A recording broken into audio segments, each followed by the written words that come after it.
तो जैसा कि आपने अभी बताया था, आपने पटवारी की प्रिपरेशन की, पहले उसमें लगे।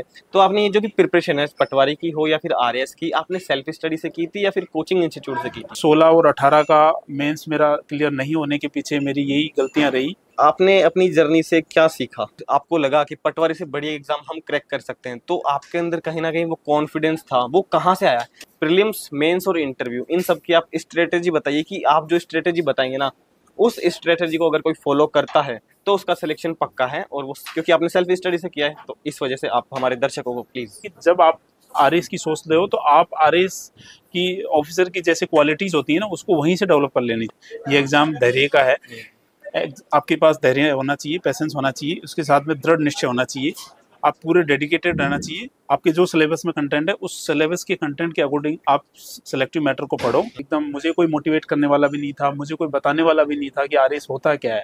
मुझे ही नहीं पता था कि आरएस होता क्या है। मैं बन सकता हूं तो आप भी बन सकते हैं।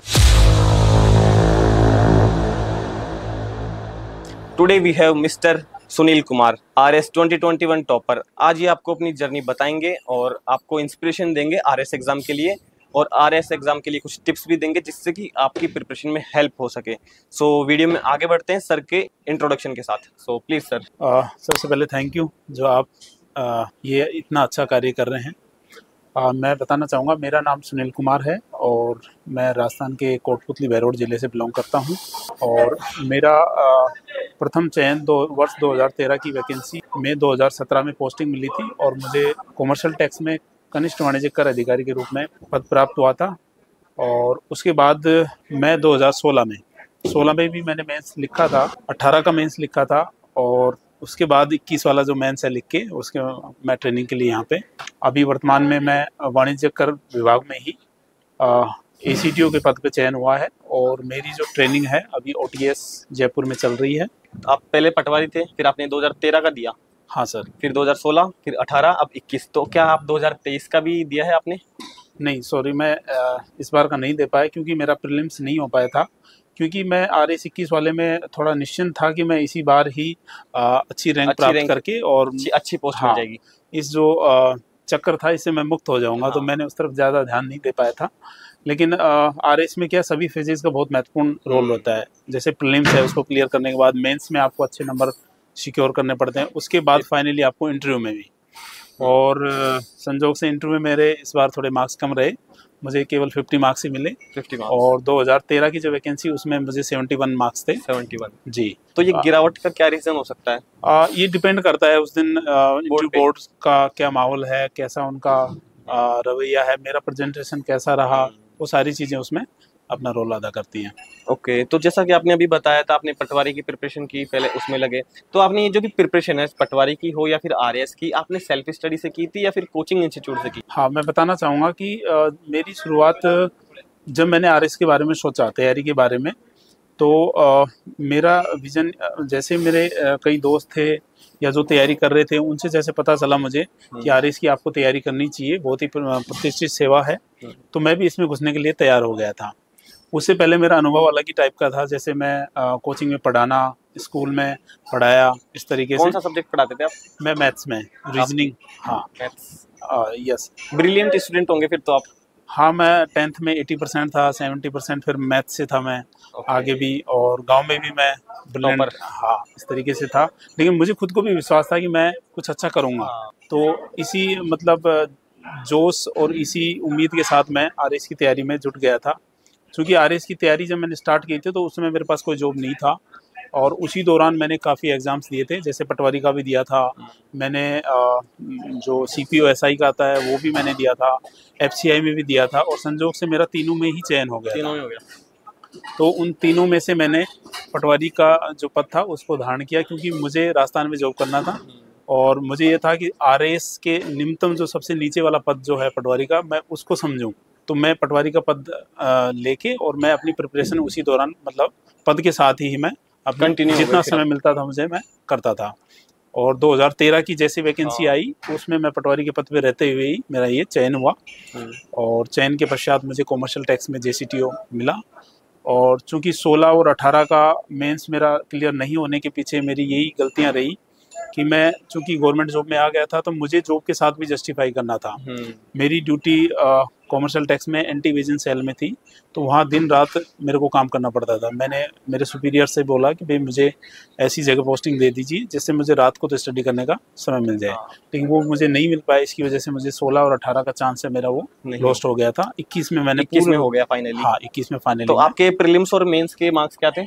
21 वाले में मेरे प्रीलिम्स में 95 समथिंग मार्क्स थे, और मेंस में मेरे रिटर्न में 318 थे, और इंटरव्यू में 50 नंबर थे। 50 नंबर जी। और मेरी कैटेगरी में मैं 59 रैंक थी। कौन सी category? SC category. SC category, okay. और आपने अपनी जर्नी से क्या सीखा? मैं सभी को यही बताना चाहूँगा कि जीवन में व्यक्ति के अंदर यदि कोई कुछ कर गुजरने की दृढ़ निश्चय है या उसको पाने का जुनून है, तो वो कुछ भी कर सकता है। मतलब कितनी भी विपरीत परिस्थितियां आए, वो उसको अपने फेवर में ला सकता है। बस उसके लिए उसके जुनून होना चाहिए। मैं मतलब मेरी सर्विस के साथ में मैं पढ़ भी रहा था, मेरी सामाजिक जिम्मेदारियां उनको भी निभा रहा था, और लेकिन मेरा जुनून था कि भाई आरएस में अपने को घुसना है, कैसे भी करो अपने को। तो जितना समय मुझे मिलता था मैं उस समय में पढ़ाई करता था। और मैं सभी को यही संदेश देना चाहूँगा कि आप परिस्थितियों के ऊपर निर्भर ना रहें, परिस्थितियों को अपने अकॉर्डिंग आपको बनाना है। आप घुस जाओ, आपको इस रण युद्ध में निकलना पड़ेगा, और जैसे आप निकल पड़ोगे तो आप यकीनन मानिए कि सारी परिस्थितियां आपके फेवर में हो जाएंगी। लेकिन उसके लिए आपको पूरी ईमानदारी के साथ मेहनत करनी है, पूरी ईमानदारी के साथ आपको पढ़ाई करनी है। और सर आपने पहले पटवारी की फिर आरएएस की, तो सर आपका आरएएस एग्जाम के लिए क्या पर्सपेक्टिव था एग्जाम के पहले और बाद में? क्योंकि पहले आप पटवारी में थे, तभी आपको लगा कि पटवारी से बढ़िया एग्जाम हम क्रैक कर सकते हैं, तो आपके अंदर कहीं ना कहीं वो कॉन्फिडेंस था, वो कहाँ से आया? क्योंकि बहुत से स्टूडेंट्स ऐसे हैं जिन्हें लगता है कि वो आरएएस की प्रिपरेशन कर ही नहीं सकते क्योंकि बहुत बड़ा एग्जाम लगता है, बल्कि ये बड़ा नहीं है, इसके आगे आईएएस भी है, बट ये जो एग्जाम्स होते हैं, जो चीज़ बड़ी लगती है, उसको कैसे कम्पीट करे, वो कॉन्फिडेंस कहाँ से लाए, वो आपके अंदर कहाँ से आया? मैं इसके लिए बताना चाहूँगा कि मैं पूरे मेरे गाँव में से पहला इकलौता व्यक्ति हूँ जो आरएएस एग्जाम को फाइट किया मैंने। उसके लिए मैं सभी को यही बताना चाहूँगा कि आपको एग्ज़ाम इतना बड़ा नहीं होता, वो आपको एग्ज़ाम का डर लगता है केवल। आप यदि उसमें घुस गए ना, एग्ज़ाम आपका पटवारी का हो या ग्राम सेवक का हो या पुलिस कांस्टेबल का हो या आरएएस का हो या आईएएस का हो, वो जो भी एग्ज़ाम होगा वो आपको केवल मेहनत मांगता है, आपकी मेहनत, डेडिकेशन, आप कितना कर पाते हैं। उसके बाद एग्ज़ाम आपको बहुत छोटा लगेगा। आप मानिए, मतलब मुझे शुरुआत में जब कुछ ऐसे मतलब मेरे सीनियर्स थे, वो कहते थे कि आरएएस का एग्ज़ाम तो नहीं क्लियर कर पाओगे, हमने तो 5-5, 6-6 बार दे दिया, 10 बार, मतलब हाँ, थोड़ा सा सराउंडिंग वैसा कर देते हैं सराउंडिंग ऐसा हो जाता है कि कोई सोच नहीं पाता कि मुझे आरएएस का देना भी चाहिए। मैं भी मेरे गांव में उन लोगों को कहता हूँ कि आप आरएएस का एग्जाम दीजिए, आप फॉर्म फिल कीजिए, उसके सिलेबस को पढ़िए, आपको ऐसा लगेगा हाँ आपको घुसना तो पड़ेगा। अगर आप दरवाजे के बाहर से ही सोचने लग जाओगे कि अंदर क्या है क्या नहीं है, तो आप नहीं देख पाओगे। तो आपके अकॉर्डिंग आरएएस एग्जाम टफ है या इजी है? देखो, स्टेट सर्विस का एग्जाम है और टॉप एग्जाम है, तो टफ नहीं कह सकते, मतलब आपको उसके स्टेजेस हैं, उसके अकॉर्डिंग आपको प्लानिंग करनी पड़ेगी। क्योंकि अदर एग्जाम्स होते हैं वो ऑब्जेक्टिव होते हैं, एक ही फेज में हुआ आपका सिलेक्शन हो जाता है, उसमें सिलेक्शन रेट आपको अलग टाइप की लगती है। लेकिन इस एग्जाम में आपकी स्ट्रेटेजी थोड़ी डिफरेंट रखनी पड़ती है। आपको ऑब्जेक्टिव है, प्रीलिम्स देना पड़ता है, उसके बाद सब्जेक्टिव में जाना पड़ता है, उसके बाद आपकी पर्सनैलिटी के लिए आपको इंटरव्यू भी देना पड़ता है। इसके फेजेस लंबे हैं, इसलिए ये एग्जाम थोड़ा टफ है। लेकिन अगर एक बार घुस जाओगे आपको तो ऐसा टफ नहीं लगेगा आपको। आप निश्चित रूप से बन सकते हो। मैं एक ग्रामीण फैमिली से, एकदम गरीब परिवार से हम उठे हुए, और मैं बन सकता हूं, तो मैं मानता हूं सब कोई बन सकते हैं, इसके लिए प्रयास करना चाहिए। ओके सर, जैसा कि आपने बताया ये टफ नहीं है, ठीक है। एक बार हम अगर मानकर चले स्टूडेंट्स के पर्सपेक्टिव से, क्योंकि उन्हें टफ लगता है, जिसका क्लियर नहीं हो रहा उसके लिए ये टफ ही है, तो इस टफ एग्जाम को इजी करने के टिप्स दीजिए। यानी कि एक तरह से सिंपल वर्ड्स में मैं पूछना चाह रहा हूँ, स्ट्रेटजी, प्रीलिम्स, मेंस और इंटरव्यू, इन सब की आप स्ट्रेटजी बताइए कि आप जो स्ट्रेटजी बताएंगे ना, उस स्ट्रेटजी को अगर कोई फॉलो करता है तो उसका सिलेक्शन पक्का है। और वो क्योंकि आपने सेल्फ स्टडी से किया है, तो इस वजह से आप हमारे दर्शकों को प्लीज। मैं सभी को यही बताना चाहूँगा कि आरएएस की प्रिपरेशन में 3 फेजेज होते हैं, प्रीलिम्स, मेंस और इंटरव्यू फेज होता है। तो आपको प्रीलिम्स का जैसे सिलेबस है, उस सिलेबस को निकालें, उसके बाद आपको स्टडी मटेरियल आपको मिल जाएगा। अब क्योंकि आईटी का ज़माना है, आपको पूरा स्टडी मटेरियल आपको मिल जाएगा। आप ऑथेंटिक सब्जेक्ट मटेरियल है वो अवेलेबल लेवें, एनसीईआरटी लेवें, या आप राजस्थान बोर्ड की बुक्स हैं वो लेवें, या रेफरेंस बुक है वो अच्छी रेफरेंस बुक्स हैं, उनको आपको मतलब अपने सिलेबस में लेना चाहिए। पूरे सिलेबस को देख के उस सिलेबस के अकॉर्डिंग पूरा कंटेंट आप निकालो, और फिर आप उसको सेल्फ स्टडी से भी कवर कर सकते हैं। और जो बिगनर्स हैं वो आप कोचिंग भी ले सकते हैं, क्योंकि कोचिंग से आपको एक फ्रेमिंग मिल जाएगी कि आपको कैसे पढ़ना है, क्या पढ़ना है, और कौन सी चीज़ों को छोड़ना है, कौन सी चीज़ों को मिल जाता है। हाँ, एक रास्ता मिल जाता है उनको। आप फर्स्ट एक बार ओवरव्यू ले सकते हैं कोचिंग से, उसके बाद सेल्फ स्टडी करके आप अपने काम को प्राप्त कर सकते हैं। ऐसे ही मेंस में होता है, मेंस में आपको रिटर्न में करना पड़ता है, तो रिटर्न स्किल्स आपकी बहुत अच्छी होनी चाहिए, क्योंकि ऐसा तो है नहीं कि आपको क्वेश्चन किया और आपको टिक कर दिया, ऑब्जेक्टिव तो है नहीं। तो आपको उसमें जो राइटिंग का आपका है योगदान, आपके कंटेंट का है, आप उसको कैसे प्रेजेंट कर रहे हो, इन सब चीज़ों का बहुत ही महत्वपूर्ण रोल होता है। इसी के बाद थर्ड फेज हम इंटरव्यू में जाएंगे। तो इंटरव्यू में आपकी पर्सनैलिटी डेवलप करने के लिए आपको मॉक इंटरव्यूज भी देने होते हैं। आपकी झिझक तो नहीं है, आपका ओवरव्यू कैसा है, किन्हीं चीज़ को लेके आपका पॉजिटिव नेगेटिव इम्पैक्ट मतलब कैसा रखते हो आप, तो ये सारी चीज़ें आपको उसमें कंबाइंड एक कॉम्बो होता है। तो आपको जैसे ही प्रिपरेशन आप स्टार्ट करते हो, मैं मानना है कि जब आप आरएस की सोच रहे हो तो आप आरएस की ऑफिसर की जैसे क्वालिटीज होती है ना, उसको वहीं से डेवलप कर लेनी वहीं चाहिए से डेवलप कर। कि मैं अगर मान लो आरएस ऑफिसर हूँ तो मेरे अंदर क्या क्या चीज़ें होनी चाहिए। तो आप जब इंटरव्यू फेज तक पहुंचेंगे तो आपके अंदर वो सारी क्वालिटीज ऑटोमेटिक इनबिल्ड होने लग जाएंगी। ओके, तो जैसा कि आपने बताया कि आंसर राइटिंग प्रैक्टिस आपकी इतनी बढ़िया होनी चाहिए कि उसे आसानी से आप क्रैक कर सके, क्योंकि आपने बताया कि वो इजी नहीं है, उसको लाइक लिखना ही सही, वो सही तरीका नहीं है, उसको अच्छे तरीके से लिखना। हाँ, कंटेंट तो कई बार होता है हाँ, लेकिन उसको रिप्रेजेंट नहीं कर पाता तो वो। आपको एक छोटा सा एग्जांपल दे सकते हैं एक कोई भी क्वेश्चन का? जैसे मैं आपको मेंस में हमारे 15 शब्दों में कोई क्वेश्चन आया, जैसे हिस्ट्री का कोई जगह के बारे में आ गया, ठीक है, तो उस जगह के बारे में बताना है, तो ऑब्वियसली आपको उस जगह स्पेसिफिक जगह के बारे में पूछा है तो उसकी हिस्ट्री क्या है, उसका बैकग्राउंड क्या है ना, उसको आपको उस 15 या 20 शब्दों में उसके कंटेंट को लिखना है, ना कि आपको ऐसे कि ये वहां पाया जाता है ना। शब्दों को आपको आगे ज्यादा नहीं बढ़ाना, घुमाना नहीं है। घुमाना नहीं है, आपको उसको कंटेंट डालो कि मान लो हवा महल है राजस्थान जयपुर का, तो हवा महल का ये कलर है, ये स्ट्रक्चर है उसका, ये इसने बनाया, इस सन में बनाया, मतलब ये कंटेंट आपको ऐड करना चाहिए। 15 शब्दों में आपने यदि जितने अच्छे कंटेंट डाले आपको मार्क्स उसके अकॉर्डिंग ही मिलेंगे। और यदि आपने सिंपल वे में लिख दिया कि हवा महल राजस्थान के जयपुर में यहाँ स्थित है, ठीक है, और उसके बाद इसके निर्माण में ये सामग्रियाँ उपयोग, मतलब उसको आप बड़ा कर दोगे तो नहीं मिलेगा। आप कंटेंट डालिए कि हवा महल है, ये इस सन में बना, ये निर्माता थे, इसका ये कलर है, ये स्ट्रक्चर है, ऐसे शब्दों में 15 शब्दों। यानी कि 15 शब्द आपके जो लिखे हैं उनमें इतनी क्वालिटी होनी हाँ, चाहिए कि क्वालिटी, वो उसको रिप्रेजेंट कर सके अच्छे से। बिल्कुल बिल्कुल। और आपने इंटरव्यू की प्रिपरेशन तो लाइक कोचिंग्स में वैसे की होगी है ना? नहीं, मैं इंटरव्यू चूँकि पहले से जॉब में था तो मेरे वहाँ साथी ऑफिसर्स थे, उनके साथ मैं पर्सनल उनको ओवरव्यू करके इंटरव्यू के लिए मैं उनको बताता था कि भाई आप मुझसे क्वेश्चंस पूछिए, क्या क्वेश्चन पूछ सकते हो, मेरे बायोडाटा से संबंधित क्या क्वेश्चन बन सकते हैं। तो मैंने ऑलमोस्ट वहीं किया। मैंने केवल एक मॉक इंटरव्यू दिया था, तो मैंने सम्यक का दिया था।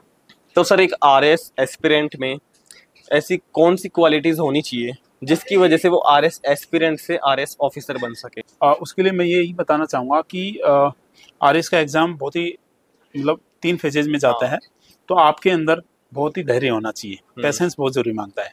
ये एग्जाम धैर्य का है, आपके पास धैर्य होना चाहिए, पैसेंस होना चाहिए, उसके साथ में दृढ़ निश्चय होना चाहिए, आप पूरे डेडिकेटेड रहना चाहिए, और उसके बाद आपको जुनून भी होना चाहिए।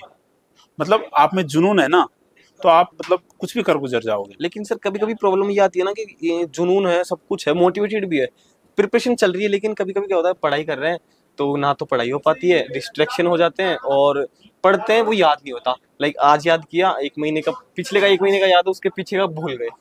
नहीं, ये तो सभी के साथ होता है। हाँ मनुष्य का जो दिमाग होता है उसमें हाँ। भूलने की जो है प्रक्रिया चलती रहती है, लेकिन आपको रिवीजन करना है।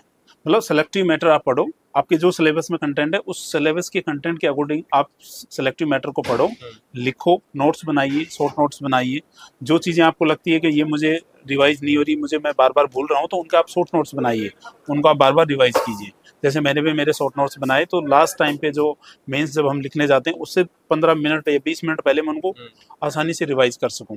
तो आप शॉर्ट नोट्स की टेक्निक बना सकते हैं, या जो चीज़ें आपको टिपिकल लगती हैं उनको आप बार बार रिवाइज कर सकते हैं। ओके तो ये आप प्लानिंग कर सकते हैं। ओके सर, अब मेरा लास्ट क्वेश्चन आपसे ये है कि किसी भी एग्जाम की प्रिपरेशन करते हैं, चाहे आईएएस हो, आरएएस हो, या फिर हम लाइफ में कुछ करना भी चाहते हैं, तो एक कहा जाता है कि आप अपना काम कीजिए, अपने काम से मतलब रखिए।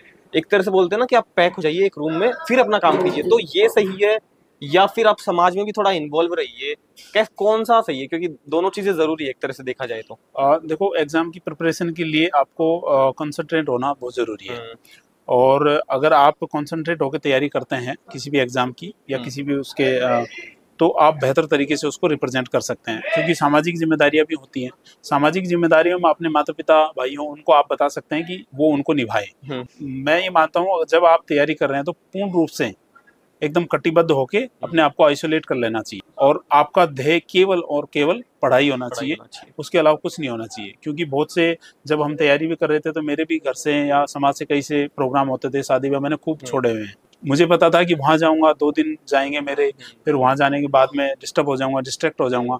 तो मैं तो यही कहूँगा कि आपका जो ध्येय है ना, उसके लिए आपको एकदम आइसोलेट हो जाना चाहिए। उसके बाद जब आप अपनी सफलता प्राप्त करेंगे तो वही समाज आपके साथ रहेगा, वो उन समाज के लिए आप कुछ कर पाओगे, उन लोगों के लिए आप कुछ कर पाओगे।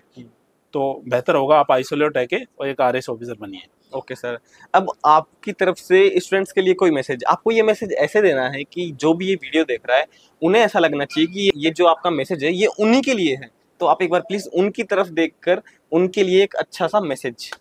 सभी एस्पिरेंट्स को मैं यही मैसेज देना चाहूँगा कि जब मैं बन सकता हूँ, मैं एक छोटे से गांव से एकदम, मुझे कोई मोटिवेट करने वाला भी नहीं था, मुझे कोई बताने वाला भी नहीं था कि आरएस होता क्या है, मुझे ही नहीं पता था कि आरएस होता क्या है।